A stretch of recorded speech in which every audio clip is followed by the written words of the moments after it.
Friends, welcome back to my channel. This is Neha Patel. आज की video में हम देखने वाले हैं कि सीएस के बच्चे इतना फेल क्यों होते हैं, क्या रीजन है फेल होने का, या तो लक या तो पढ़ाई। ये सारी चीजें आज आपको क्लियर हो जाएगी। प्लस मैं वन ऑन वन बेसिस पे बच्चों से मेंटोरशिप्स लेती रहती हूँ।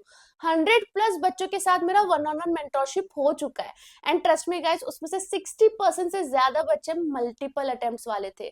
तो उनसे बात करके मुझे ये समझ रहा है कि देयर आर 3 मेजर रीजंस जिसकी वजह से बच्चे फेल होते हैं एंड ये 3 रीजन में आप ना आ जाओ, यही मुझे चाहिए, इसलिए मैं ये वीडियो बना रही हूँ। प्लस अगर आप दिसंबर अटेम्प्ट वाले हो तो ये वीडियो आपको गलती से भी स्किप नहीं करनी चाहिए, क्योंकि वैसे फेलियर का जर्नी तो बहुत पहले से शुरू हो जाता है, बट ये लास्ट 2-3 महीने बहुत क्रूशियल है। अगर आप ये लास्ट 2-3 महीने में मिस आउट कर रहे हो तो देर आर हाई चांसेस कि आप भी फेल हो सकते हो। So let's start the video now guys. जो सबसे पहला रीजन है ना, ट्रस्ट मी, अगर मैंने 100 बच्चों से बात की तो 100 के 100 बच्चों ने कहा है कि उन्होंने ये चीज नहीं करी थी जिसके चलते वो फेल हुए हैं। गेस व्हाट, वो क्या हो सकता है? Writing practice. अब मुझे सच में नहीं समझता कि आप लोग राइटिंग प्रैक्टिस क्यों नहीं करते हो। मतलब प्लीज मुझे कमेंट्स में बताओ कि आप लोग राइटिंग प्रैक्टिस क्यों नहीं करते हो। जब आपको ये चीज पता है कि आपको एग्जाम में जाके लिखना है, तो आप लोग क्या इतने ओवर कॉन्फिडेंट हो गए हो कि हाँ भाई मैं तो लिख लूंगा।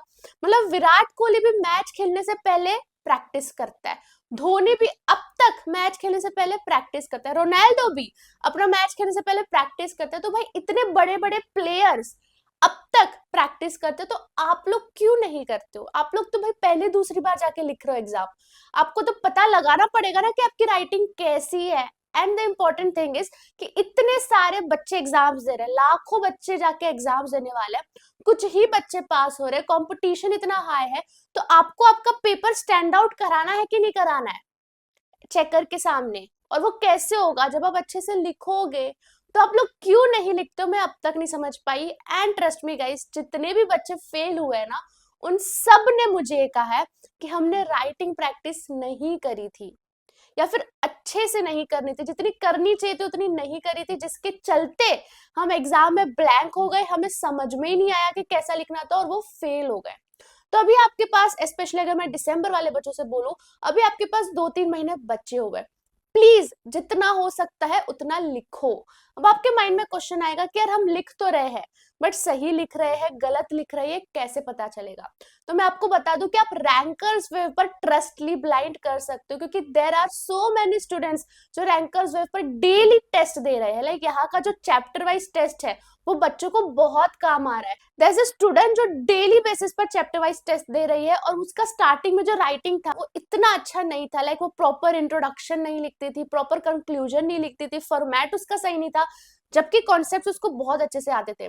बट उसने डेली टेस्ट दिया एंड आज आप स्क्रीन पर देख सकते हो कि इतने सारे बच्चे टेस्ट दे रहे हैं और वो लड़की ने काफी इंप्रूवमेंट भी करी है। प्लस यहाँ पे टेस्ट सीरीज विद मेंटोरशिप वाला भी ऑप्शन होता है। जिन बच्चों को समझ ही नहीं आता कि हम आगे पढ़ाई को कैसे प्रोसीड करें, डेली टारगेट्स क्या दे, वीकली टारगेट्स क्या दे, उनको हम वीकली बेसिस पर कॉल करके उनको टारगेट्स अलोकेट करते हैं और उनका स्टेटस जानते हैं। ऑल्सो गाइज, यहाँ पर आप 24/7 डाउट सॉल्विंग का सर्विस तो देख ही सकते हो। लाइक बच्चों को कभी भी डाउट आते हैं, रात के 3 बजे हो या कभी भी हो, इंस्टेंट डाउट सॉल्विंग उनके हो जाते हैं। एक लड़की ने तो हमें ये भी रिव्यू दिया था कि आपने रैंकर्स वेव पहले क्यों नहीं स्टार्ट किया, because this is so good for CS students. तो अगर आप भी चाहते हो कि आपका writing proper all India rankers check करे, प्लस आपके डाउट्स इंस्टेंट बेसिस पे क्लियर हो जाए, प्लस आपको वीकली बेसिस पर टारगेट्स मिले, तो लिंक डिस्क्रिप्शन पर है। रैंकर्स वेव में जाके अभी एनरोल कर लो एंड अपनी राइटिंग प्रैक्टिस को इंप्रूव कर लो guys. The second main reason जिसकी वजह से बच्चे फेल होते हैं, लाइक ये भी काफी सारे बच्चों ने गलती कर दी थी, वो है मॉड्यूल को रीड ना करना।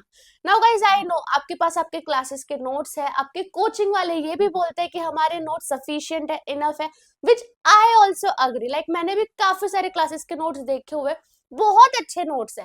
लाइक अगर आपको कोई चीज समझनी है तो वो नोट्स बहुत अच्छे है, बट जब आपको लिखना है तो वो नोट्स का आप क्या करोगे? क्योंकि वो नोट्स शॉर्टकट नोट्स है, उसमें पूरा मॉड्यूल नहीं है, मॉड्यूल को शॉर्ट करके वो नोट्स बनाया गया है ताकि आप 1 डे बिफोर रिवीजन अच्छे से कर पाओ, ताकि आप चीजें रिवाइज अच्छे से कर पाओ। बट राइटिंग पर्पस के लिए आप वो नोट्स यूज नहीं कर सकते हो। अगर आप इतना पढ़ोगे तब जाके एग्जाम में आपको इतना याद आएगा। अब आप इतना ही पढ़ रहे हो तो एग्जाम में इतना ही याद आएगा। ये चीजें आपको समझनी चाहिए, कॉमन सेंस है। ट्रस्ट मी गाइस, ऐसे है बच्चे जिन्होंने मुझे सीरियसली कहा है कि हम सिर्फ नोट्स पर रिलाई करके चले गए थे, मॉड्यूल एक भी बार नहीं देखा था एंड इसलिए हम ब्लैंक हो गए थे एग्जाम में जाके। तो ये गलती मत करना कि आप मॉड्यूल को छुओ ही मत यार। इट इज योर ड्यूटी कि आप मॉड्यूल को देखो, लॉ की लैंग्वेज समझो, इंटरप्रिटेशन सीखो, क्योंकि एक बार सीएस बन जाओगे तो जो आज पढ़ रहे हो ना, वो अमेंडमेंट्स इतने आएंगे कि जो आज पढ़ा है शायद वो वैलिड ही ना हो, आपको नया लॉ पूरा इंटरप्रेट करना पड़ जाए। पर आपके पास तो इंटरप्रिटेशन स्किल्स ही नहीं है, क्योंकि आपने तो मॉडल कभी खोल के पढ़ा ही नहीं। ये चीज चाहिए क्या आपको? नहीं ना। प्लस एग्जाम पर भी तो होता है, एग्जाम में कुछ मॉड्यूल का सीधा सीधा लाइन उठा के आ जाता है, स्ट्रेट लाइन उठा के आ जाता है।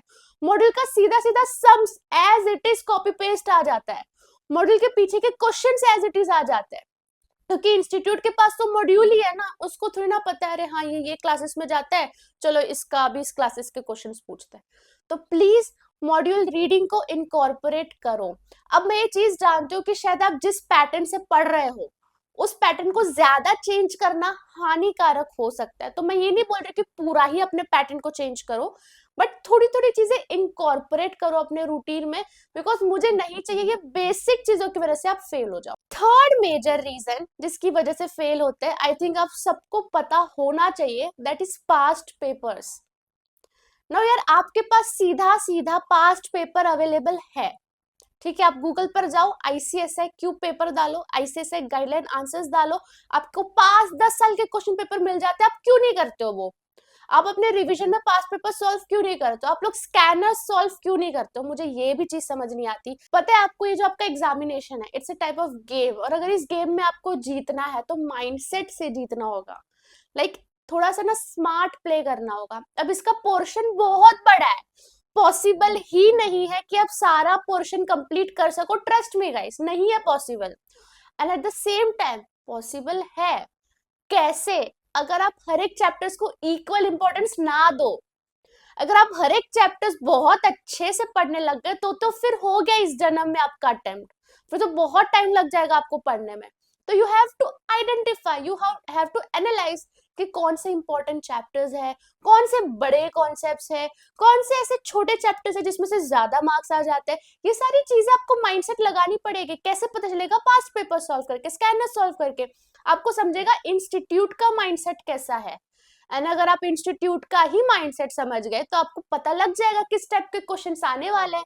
आप एग्जाम हॉल में जाके ब्लैंक नहीं होगे, जो आपने सोचा था वैसा ही होगा। ये सारी चीजें पॉसिबल है अगर आप स्कैनर या पास्ट पेपर सॉल्व करते हो तो। एंड ये ना करना will lead you to failure.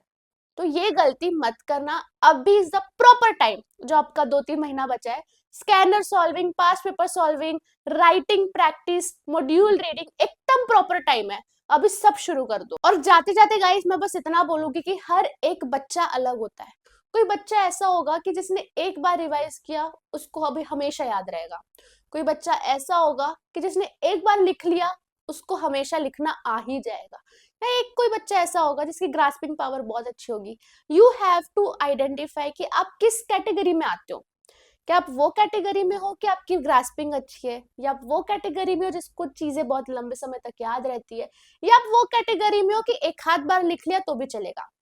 मैं उस कैटेगरी में थी कि मैंने एक बार लिख लिया तो मुझे आ जाता था, मेरी राइटिंग अच्छी थी, बट रिवीजन में आई वाज जीरो। मुझे मल्टीपल रिविजन्स करने पड़ते थे जिसके चलते मुझे कॉन्सेप्ट्स याद रहे। तो ये चीज मैंने अपने आप में आइडेंटिफाई कर ली थी, एंड जो मेरी वीक पॉइंट्स थी उस पर मैं ज्यादा ध्यान देती थी।